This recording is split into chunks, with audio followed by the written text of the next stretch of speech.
日本作为一个民主国家，数十年来竟然几乎都是一党独大的局面，而掌握国家大权的日本首相，既不是国家元首，也不是人民直选，为什么可以成为日本的领导者呢？摊开历代日本首相来看，绝大多数都同样来自自民党。一党之所以能够长期执政，背后竟然是凌驾在民主制度之上的派阀政治。到底什么是派阀？为什么有人把派阀跟黑箱、金权挂在一起？国际为什么？我们为你解惑一个难解的国际现象究竟从何而来。今天想跟你聊聊日本自民党的派阀政治，带你一窥党政高层的密室协商。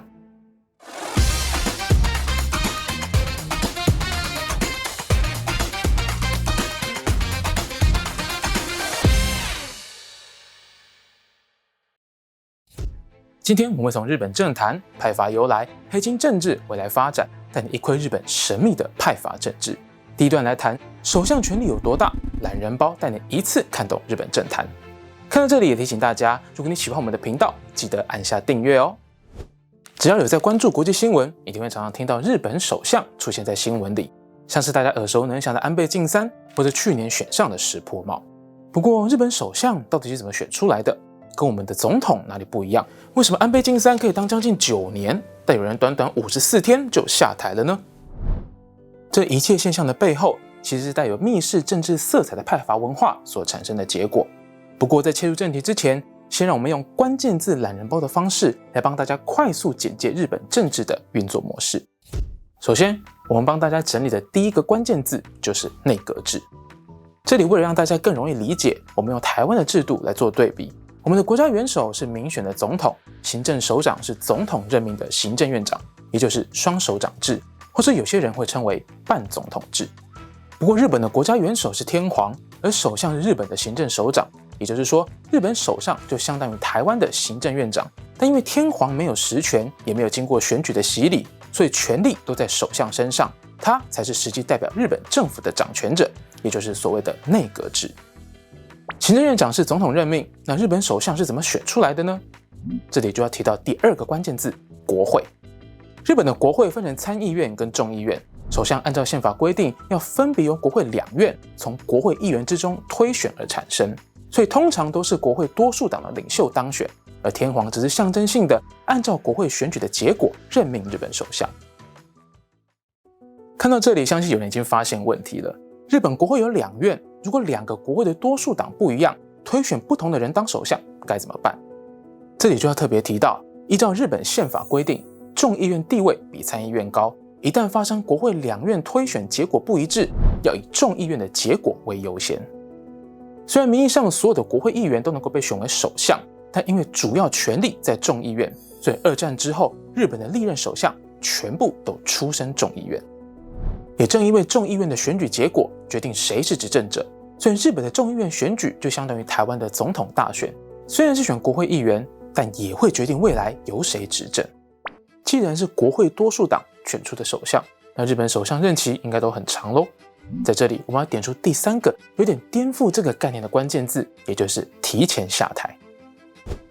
日本众议员任期一任是4年，照理来说日本首相应该也是一任4年起跳。不过从1947年日本宪法实施至今，总共有34位首相，却只有6位的任期超过4年，这背后有几个原因。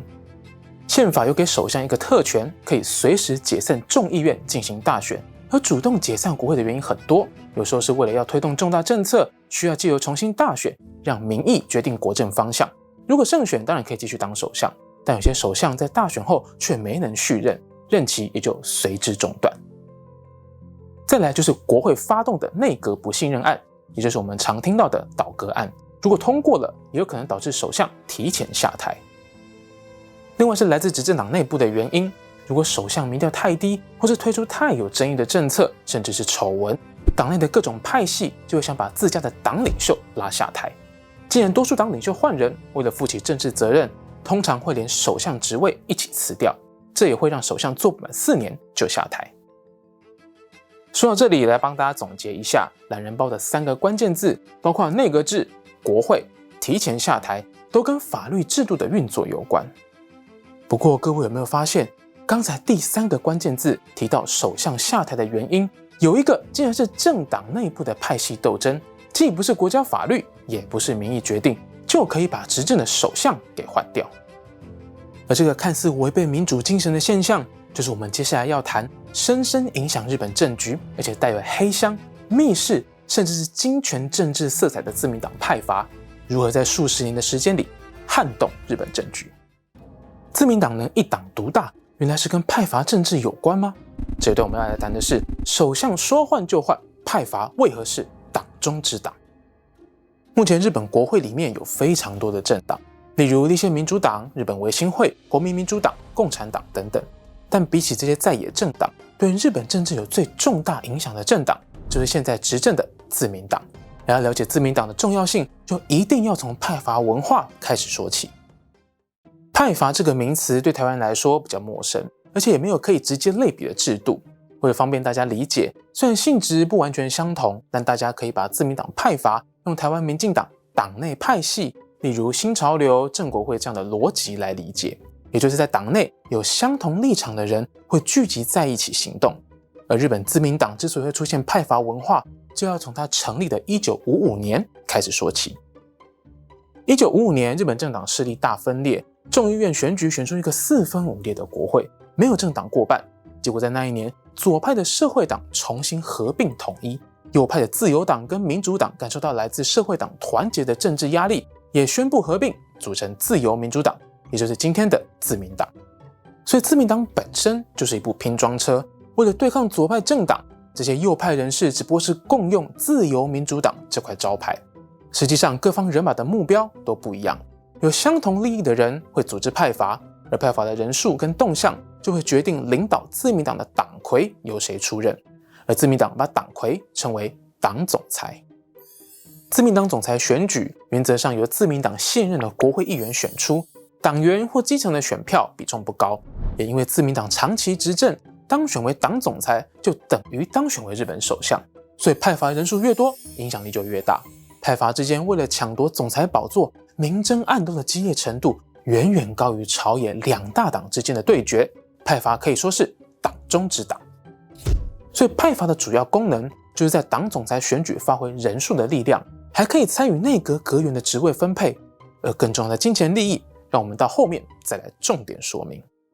派阀的组成并不是一成不变，有分裂，有合并，也有新创立的派阀，随着时间有不一样的发展。而在2023年爆发安倍派政治献金丑闻之前，自民党近数十年来的派阀轮廓，几乎就是1970年代以来被塑造出来的样貌。1970年代的自民党出现好几位政坛明星，包括三木武夫、田中角荣、大平正方、福田赳夫、中曾根康弘，这五人被日本媒体称为三角大夫中。他们之间斗争激烈，而且全部都轮流当过首相，确立了自民党拥有5个主要派阀。而这5个主要的派阀，这个数字很重要，先记起来，我们等一下再来聊。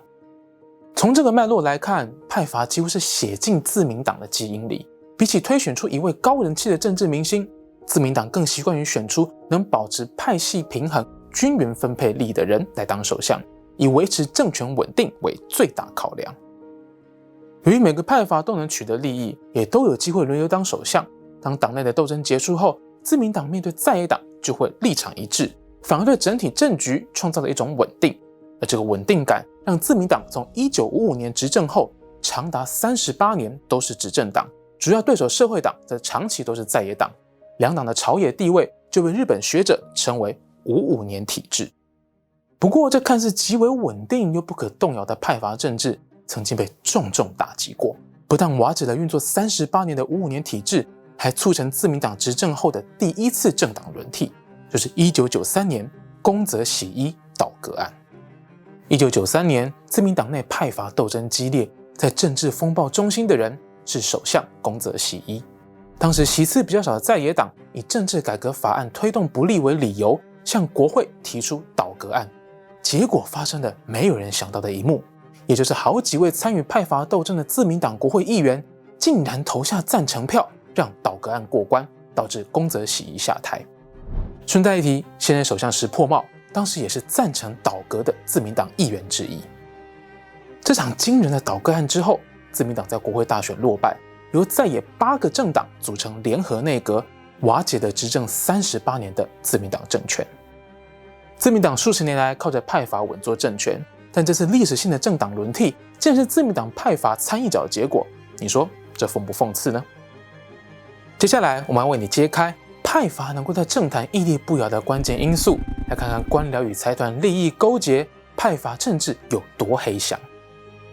好，前面我们花了很多篇幅来介绍日本政坛，因为日本的内阁制跟台湾的政府制度很不一样，所以我们尽量选择用白话，减少人名或是专有名词的出现，希望能够让大家更容易理解。但如果发现有点跟不上进度，没关系，我们的影片资讯栏有帮大家做好时间轴，随时可以回去复习哦。那接下来我们来替大家解答这个听起来有点黑箱，甚至是凌驾在民主制度之上的派阀政治，到底是怎么在自民党的政权内发挥影响力。前面提到自民党派阀更倾向于选出一个能够维持派系平衡的人来担任首相，所以利益分配是派阀政治的核心。也因为大家需要借由派阀的运作来分配好处，所以可以说自民党的长期执政是建立在派阀政治的基础之上。在这边帮大家整理一些学术研究的成果，来看看派阀能够历久不衰的3个原因。首先是自民党跟官僚的互利共生。自民党作为长期执政的执政党，公务员体系的官僚自然会跟执政党靠拢，变成是相互依赖跟利用的关系。官僚提出有利于执政党的法案，而首相领导的内阁再回过头跟党内的派阀结合，想办法让法案在国会通过，形成官僚、政府、派阀的互利共生模式。这里有一个官僚跟执政党相结合的案例，就是前面提到的首相宫泽喜一，他过去就是财政官僚出身，后来被自民党找来参加国会议员选举，在国会以自身的专业跟过去累积的人脉，护航相关的财政法案，拉拢有钱有势的财团，支持自民党跟派阀。而类似这种官僚转战国会议员的模式，在自民党相当常见，确保自民党在各方面的利益，进一步加强派阀跟执政党的实力。再来，派阀能够稳定存在，也跟选举制度有关。从1947年日本宪法实施之后，众议员选举就采用中选区制度，一直使用到1994年。虽然中选区这个名词很陌生，不过概念就跟台湾的县市议员选举一样，一个选区选出好几名议员，只是日本的中选区席次很固定，每个选区选出3到5席。这里就可以把前面提到自民党有5个主要的派阀状况结合起来了。5个派阀，每个选区最多5席，不用拿到最高票也一样可以当选。加上其他在野党实力不足，没办法大量提名候选人抢席次，所以每个自民党派阀基本上都可以当选一定比例的国会议员，维持自己的派阀人数。最后也是派阀屹立不摇最关键的一点，钱。派阀虽然是自民党内的团体，不过根据政治资金规正法，派阀是一个正式的政治团体，需要受到总务省，也就是类似台湾内政部的单位来监督，可以收取政治现金，帮助派阀内的成员从事政治活动。所以依照日本法律规定，不只是政党可以收政治现金办募款参会，连政党底下的派阀也可以有自己的小金库。这些资金对派阀运作很重要，让派阀可以发展自己的人脉跟财团利益。各派阀的领袖也一定是具备超强募款能力的人，导致自民党的国会议员基本上都一定会选择一个派阀加入，因为钱才是最重要的资源。所以在派阀运作之下，议员不只可以推动自己想要的政策，还可以要求分配内阁大臣之类的职位，而且在党总裁选举也会占有优势。只要派阀人数越多，资金就会越多。对这些自民党议员来说，派阀就像裹着蜜糖的毒药，即便给人一种分赃政治的负面观感，但没有人能抵挡住权力跟金钱的诱惑。然而，一场2战后日本最大规模的财团贿赂案，把这个密室黑箱的金权政治全部摊在众人的目光之下。1988年，日本人力资源公司瑞可利集团的董事长把集团旗下一间还没有上市的不动产公司股票转让给政府高层，让他们可以在股票上市后抛售，赚取巨额利润。自民党内的派阀领袖几乎都有收取股票，包括安倍晋三的爸爸安倍晋太郎也在其中。事件被踢爆后，民怨沸腾，最后导致首相竹下登请辞下台。自民党也在那年的参议院选举席次大幅滑落。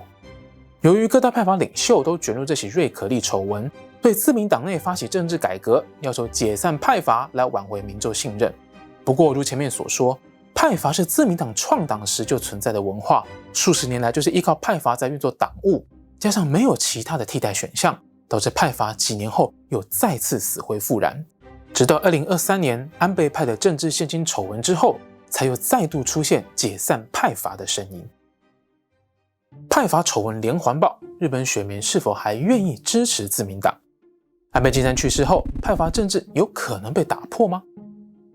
虽然前面提到派阀是决定自民党总裁的关键，但在自民党里面还真的有一个人不是完全靠派阀的力量当选，是反过来运用自己在民间的高人气，猛批自家人，击败领导最大派阀的前首相，逆势赢得大位，在日本政坛刮起长达5年的旋风，连连带领自民党在选战中胜利，甚至是在众议院赢得史无前例的2/3多数。这位传奇的人物就是前日本首相小泉纯一郎。